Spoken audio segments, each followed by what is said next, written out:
Minister, that Kenya fully reciprocates this consideration.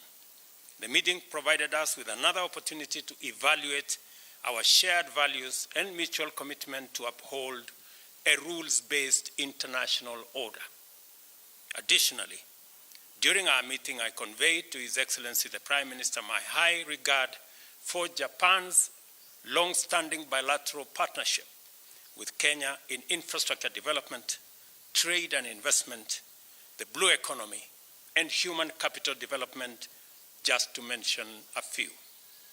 The Prime Minister and I exchanged views on numerous international issues of mutual interest, including those that Kenya, as an African state, especially desires Japan to take up in capacity as the chair of 2023 G7.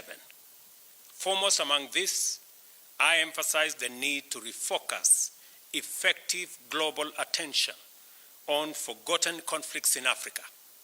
I've revisited our agreement with the recent G7 ministerial statement, which noted that.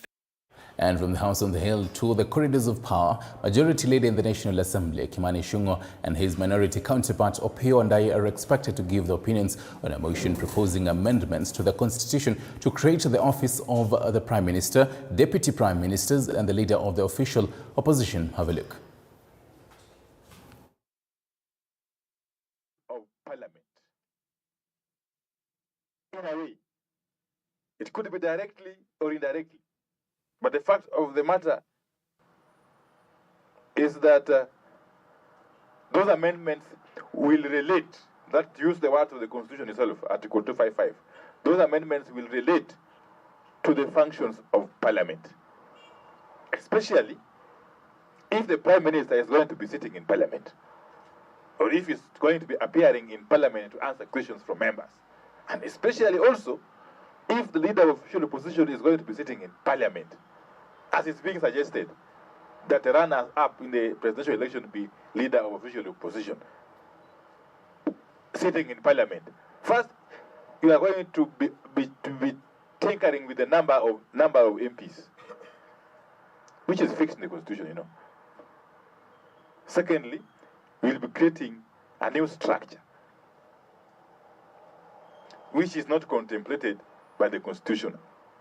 And what Article 255 is asking us, you can amend anything in the Constitution, but take it to the people to give it their seal of approval. It's as simple as that. Thank you, Madam Chair. Thank you, Chair. In the case of a coalition parties, how should the Leader of official opposition be selected? It will be premature. But just to give my opinion, there could be various ways.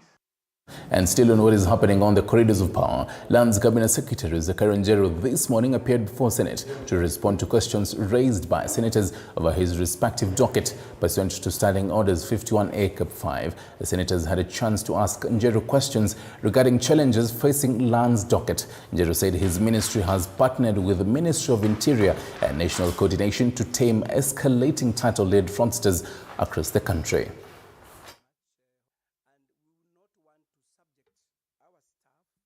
Areas where their lives are not, the safety of their lives is not assured, and that's why we've agreed that we are going to form a team, a working team, with the Ministry of Interior and my ministry, plus also we involve the local leaders and the people they represent, so that with that, Honorable Speaker, we are going to resolve that problem.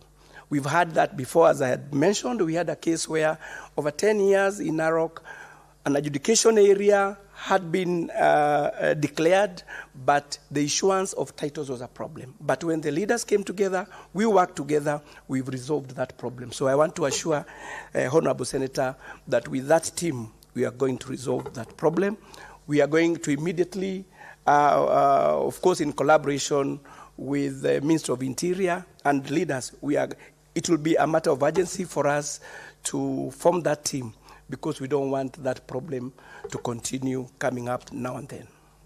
And to matters devolution, and ward representatives from across all the 47 county assemblies have threatened to shut down legislative and oversight duties in their respective counties in protest of the salary review by the Salaries and Remuneration Commission (SRC) in the year 2022, which saw the ward packs reduced to a basic salary of 86,000 Kenyan shillings and a 14-day ultimatum. Over 2,000 reps have voted not to discuss or pass the county budget estimates, which is likely to affect county operations. County Treasury to execute its mandate under the PFM Act, allowing CC member for finance to be a signatory to the account is tantamount to allowing the executive arm to manage the assembly's accounts. As side.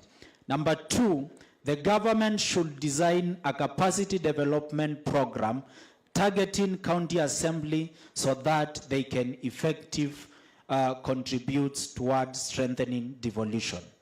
Item number 3, terms and condition of service for members of county assembly. The Constitution of 2010 envisioned that there are parliament at county level with ward representative elected by the people, closest to the people. It is, however, unfortunate that members of county assemblies have never enjoyed the place they hold as envisioned by the Constitution and have been treated differently from the members of parliament. Further, the terms and condition of service from onset of devolution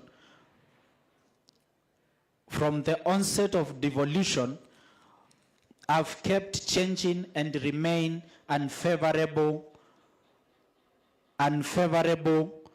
to members of county assemblies at the ward levels. Maybe you can allow me to skip the many stories and read the review of salaries for state officers in the entire country is done upon job evaluation of the respective offices from time to time, undertaken by SRC. Therefore, there should be a level of semblance and equity accorded to the state officers in parliament and their equivalent in the county assemblies, given that their job description is the same but at different levels. It is unfortunate that the salaries of members of county assemblies have only been reviewed once since the introductory of devolution in 2013, worsening the living condition of Now, to the wrath of Mother Nature, 3 villages in the Nyora area, namely Kabuto, Angungo and Ongaro in Migori County, have been hit by heavy rainfall that has been pouring in the region and other parts of the country. The villages are now filled with water. The residents say that they have been forced to wade through the flooded river after it broke its banks. The locals have been left homeless after their houses were submerged in water. They have been forced to seek shelter elsewhere as their homes are no longer habitable. The residents are calling on the national and county governments to come up with alternative solutions to help them cope with the challenges brought about by the heavy rainfall. Tukatohamisha tukaenda mahali nyingine, sehemu ya shule ya huko inaitwa Kabuto Primary School. Sasa tunataka serikali kuja utusaidie. Iliingia kuanzia saa 3 usiku mpaka saa hii bado inaingia. Sasa sisi tujui mahali tutaenda. Sasa tunataka mkuje kutusaidia hapa leo. Tuliingia kwa nyumba karibu kila kitu, kaenda na viti, makuku, ng'ombe pia tulienda nayo. Watoto nilifanyia maajabu hapo usiku sana. Huko nilikufa hapo, kaenda shika masamba kama 10 hivi shamba langu. Since he talked, we have not seen any response from him or his office or the office of the county government. So we are asking maybe the government. Last time we complained to well-wishers. Today we are again raising the complaint again to now the government. The government should act very fast and swiftly over this dike. This dike, its condition is worsening. And meanwhile, the West Pokot County government has unearthed thieves who have been involved in stealing money from Kapenguria County Referral Hospital. West Pokot Governor Simon Kachipin pointed out that some individuals have been stealing money from the patient's payment system at the county hospital. While presiding over the inauguration of West Pokot County Facility Improvement Fund Board members, Kachipin noted that his administration envisions a healthcare system and prioritizes in prevention, early intervention and holistic care to improve healthcare outcomes and enhance the overall well-being of the community. Further, the county boss noted that the board members' expertise, experience and passion for the sector will undoubtedly play a vital role in shaping the future of our county's healthcare system. Mambo ya kuempower afya. So that's very true. That kama kuna department among the, I don't want to say each other department, but if there's a very sensitive department, hii kwa sababu ina deal na afya ya watu. Ina deal na afya ya watu. So it's very critical and very sensitive at the same time. Mambo yote challenges yate tuta address. Nimeambia CEC, nimeambia chief officer, nimeambia their team. And I will be meeting them to give me, as I also visit the hospitals, they also give me their, the challenges that are there so that we see how to solve them. And a large number of Kenyan nationals residing in London recently gathered at the Canary Riverside Plaza to gain insight into the latest investment opportunities presented by the MIVIDA team from Kenya. The team shared their new and innovative diaspora property investment packages that have generated a lot of interest among the diaspora community. The event provided a platform for the team to interact with members of the diaspora community, engage with them and answer their questions about the investment packages. Where we've employed a lot of sustainable construction and design towards a project. So we have bamboo flooring, you know, the slow flow water fittings, and it's really, we really usually get a very good reception when people come and look at our development, particularly folks from Europe and from other parts of the world, because it really speaks to bringing that international standard to our local market. And I suppose the beauty about this project is that you're buying into something where the amenities are already ready. So you've got your swimming pool even before your development is ready. You've got your clubhouse before your development is ready. You've got all this open green space that's ready even before the development is. What I always say is that time is gone when you have to buy a property or you want to do a small house through your sister or your brother or uncle, and then you find that instead of building a house, they did a cattle dip. Now we have credible companies and organizations that you can put your money on, and you can be sure that what you desire is what you're going to get. Nairobi remains a top foreign direct investment destination. It's well renowned for that. And as a Kenyan, then take advantage of that. Invest back home, not just for sentimental reason, but because there is an investment case for investing back home in Nairobi. And a large number of residents from the Kithoka area in the Imenti North constituency of Meru County have embraced a tree planting program on their farms to improve the environment. The group, which has been present for over 20 years and is known as TISTI, has provided training to over 1,000 people, with the main agenda being to improve forests. According to a project officer from the ITF organization, Moses Korir, each member is required to plant 500 trees, while also planning to improve efforts in planting fruit trees.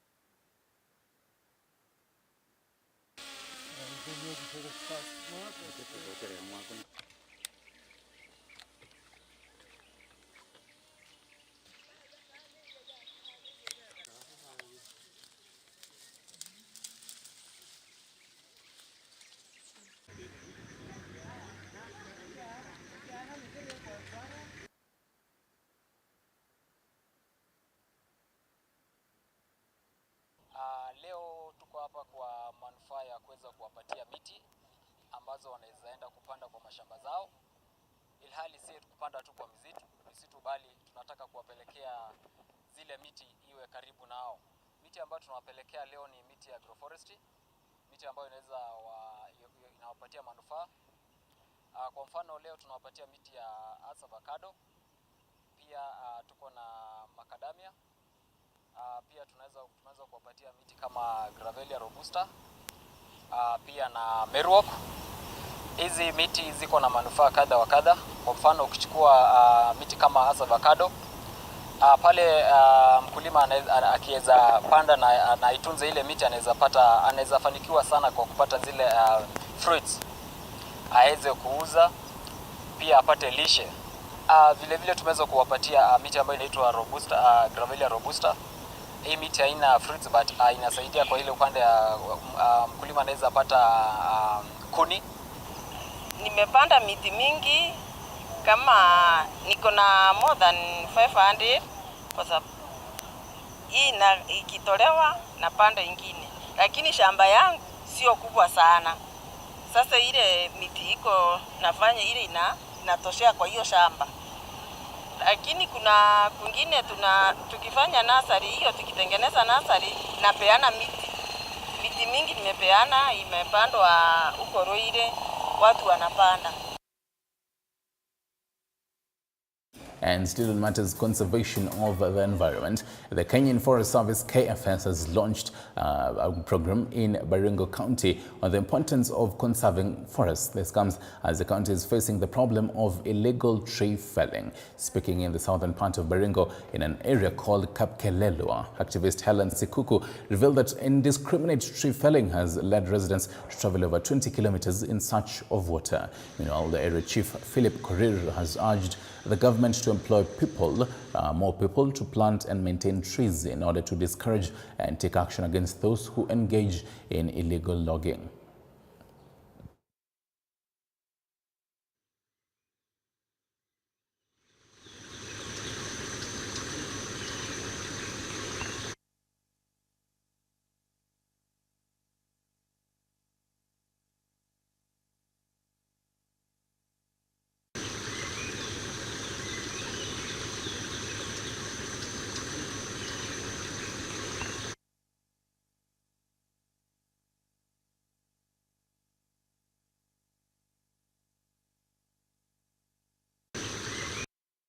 And for the past 2 years, the Rift Valley Institute of Science and Technology has been running an ambitious program focusing on mitigating effects of climate change. And as a result of this, 2 career educationists in technical and vocational education and training, TVETs, and have thrust Kenya on the world map after being feted by the World Federation of Colleges and Polytechnics, that is WFCB, as Chichi Josephine now tells us.